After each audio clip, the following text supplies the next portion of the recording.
Imagine holding in your hand a coin that most people think is worth only 25 cents, and then dropping the bombshell that this exact coin, under the right rare circumstances, has brought thousands of dollars at auction.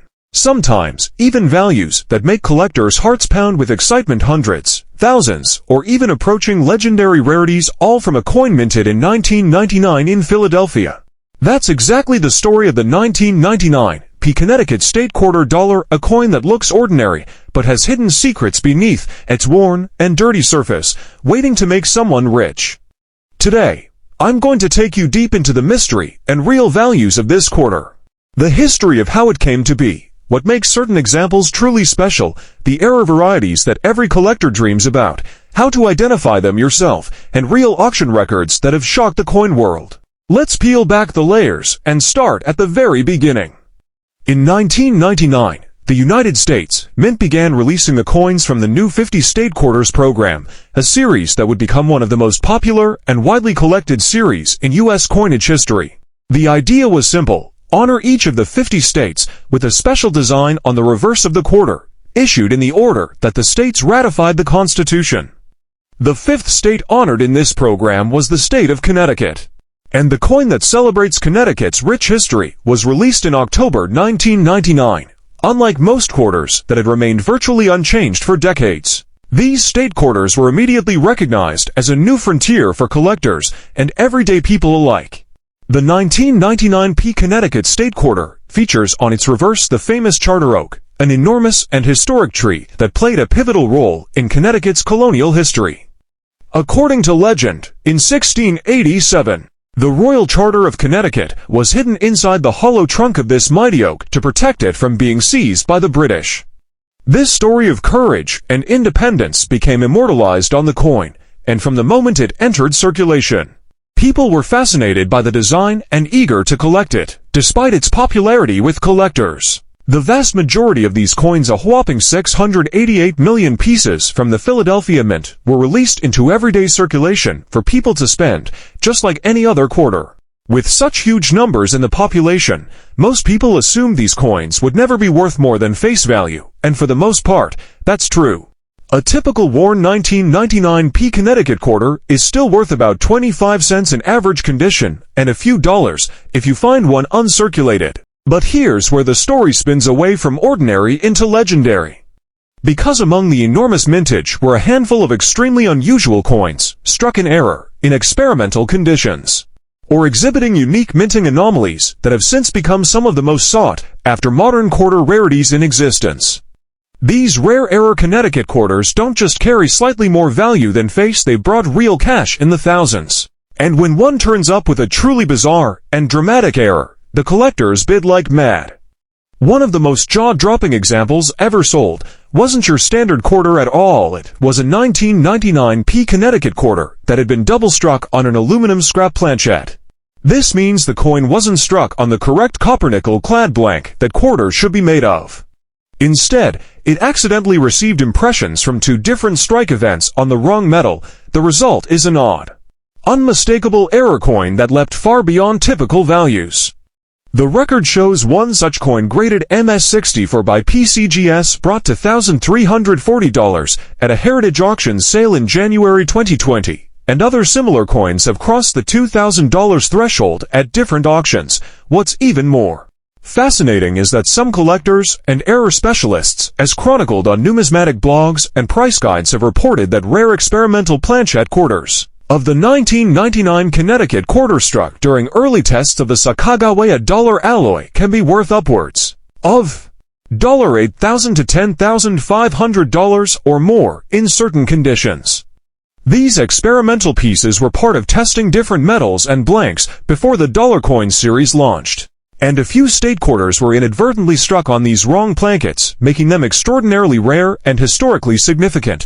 But that's not all. Other dramatic error types exist that can dramatically boost the coin's value beyond what you'd expect. While the standard 1999 P Connecticut quarter shows a charming charter oak and is worth maybe a couple of bucks at most in mint state, error coins like those with unusual die cracks, double dies, off-center strikes, and striking multiple times can take the value into completely different territory. Coin guides list double die reverse errors where the design elements, especially on the tree's branches, appear shadowed or duplicated, and coins with metal die chips or cuds that show raised blobby areas that weren't intended, as variations that can push prices well into the hundreds or even thousands. One extraordinary example, and this is where collectors get truly excited, is a 1999 P Connecticut quarter listed on eBay as struck 4 times and graded MS65 by A and ACS. In the world of error coin collecting, multiple strikes are extremely rare and instantly attract attention. This particular coin had a watch list growing among serious collectors and a price tag around $3,500 or best offer. Signaling how much demand there is for such anomalies, let's talk about one of the biggest real market results for this coin in regular grading conditions. According to PCGS Coinfax and auction records, a high-grade standard 1999 P Connecticut quarter graded MS67, which is already a very sharp, beautifully struck coin with almost nowhere sold for $4,362 in a Superior Galleries auction in 2006. That might sound unbelievable, given how many of these coins were minted, but it's solid, documented auction data. Now let's break down why these rare examples are so special and why collectors will pay hundreds to thousands of dollars for them. First and foremost, its rarity combined with uniqueness. The ordinary 1999 P quarter is super common, with millions still out there. But error coins like double strikes, wrong metal plankets, and multiple strikes are exceptionally scarce. Often only a handful are known to exist when something is that rare.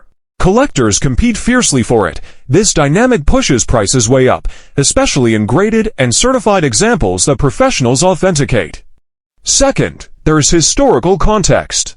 The 50 State Quarters program was one of the most ambitious and popular releases from the United States Mint because it was tied to the heritage and identity of each state. The series brought unprecedented attention from the public. Many people saved these coins, but far too few saved the truly unusual ones that slipped through as errors. Because of this, when one is identified with a dramatic minting glitch, excitement explodes in the collecting community. Third, these coins are mysterious. There are unconfirmed or poorly documented anomalies that some collectors swear exist, like coins struck on feeder fingers, pieces that were struck on tooling remnants inside the mint machinery, or experimental alloy plankets, and occasionally a coin will surface that doesn't fit the known normal specifications. When that happens, people get really curious and values shoot upward as collectors speculate whether the coin is unique. So how do you identify a rare and valuable 1999 P Connecticut quarter in your own collection? First, look at the metal and color. A standard quarter is clad copper nickel with a silvery color. If your coin has an unusual golden tint, is unusually heavy, or looks markedly different, it may have been struck on a wrong planchet or experimental metal. Weighing the coin with a precise scale and comparing it to the normal weight of 5.67 grams can help detect anomalies. Second, examine the detail and design features. Most error coins show visible and dramatic differences from normal issues, doubled images, extra lines, or metal blobs, die chips, cuts off center strikes where the design is misplaced and partially missing, or even overlapping impressions from multiple strikes. If you see doubling on the charter oak leaves or text that looks unusual, that's a clue that it's not just a normal circulation strike. Third, send your coin to a professional grading service like PCGS, NGC, or ANACS. These third-party graders will authenticate the coin, grade its condition, and most importantly verify whether an error is genuine and document the type of error. Graded coins often sell for significantly more because buyers trust the certification and know that the variety has been verified. Now let's talk about auction sales and record prices to give you a real sense of the market impact.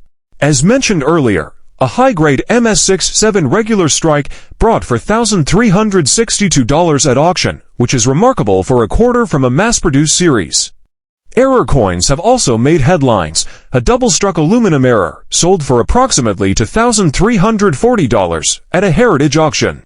Other rare planchet errors and unusual strike conditions documented only rarely on numismatic forums and price lists have been valued in the multiple thousands, according to specialist price guides.